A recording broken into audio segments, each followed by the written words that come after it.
நல்ல கொள்கைகளோடு கோட்பாடுகளோடு துவங்கிய பல்வேறு கட்சிகள் கூட காலப்போக்கில் மறைந்து போனதற்கு காரணம் அதை தலைமை தாங்கி நடத்தியவர்கள், தலைமை தாங்கிய பல கேடர்கள் திசை மாறி போனதுதான் காரணம். என்ன நோக்கமோ நோக்கத்தை மக்களிடம் கொண்டு போய் சேர்ப்பதற்கான வலிமையும் வல்லமையும் பெறுவதற்கு பதிலாக இடையில் ஏற்பட்ட சறுக்குகள், பிணக்குகள், பல்வேறு காரணிகள் காரணமாக திசை மாறி போவதன் காரணமாக அவர்கள் அந்த நோக்கத்தில் வெற்றியடையவில்லை. நோக்கத்தின் வெற்றி என்னன்னா, மக்களிடம் கொண்டு போய் சேர்த்து மக்கள் நமக்கு வாக்களிக்க வைப்பதுதான் வெற்றி.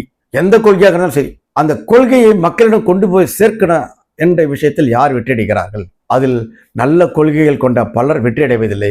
வெற்றி அடையாததற்கு காரணம் மக்களிடம் கொண்டு போய் சேர்ப்பதற்கான ஆற்றல் இல்லாது போனது மிகப்பெரிய காரணமாக பார்க்கப்படுகிறது. இன்னொன்று, முதலாளித்துவ கொள்கை மீண்டும் மீண்டும் எழுச்சி பெற்று அந்த கொள்கைக்கு நேர் எதிரானவர்களை கடுமையாக தாக்குகிறது, அல்லது அங்க இருக்கிறவர்களை முதலாளித்துவ பக்கத்தை கந்தகத்தை போல் இழுக்கிறது என்ற விஷயத்தில் சேர்த்து பார்க்கணும். அப்போ எப்படி இந்த சமூகம் உயிர்த்தெழும்? எப்படி இந்த சமூகம் மேன்மைகளும்? இந்த சமூகத்திற்காக வகுக்கப்பட்ட நல்ல கொள்கைகள்லாம் மண்ணுக்குள்ளே போய்கொண்டிருக்கிறதே ஏன்? நல்லவர்களை தேடுகின்ற இந்த காலத்தில், நல்ல கொள்கைகளை தேடுகின்ற காலமாக மாறி வருகின்ற இந்த காலத்தில், நமது எதிர்கால சந்ததியினை வாழ்வதற்காக, இந்த சமூகம் நல்ல மாதிரி வாழ்வதற்காக ஒரு நல்ல அரசியல் அமைப்பை உருவாக்க வேண்டும் என்றால் என்ன செய்ய வேண்டும்?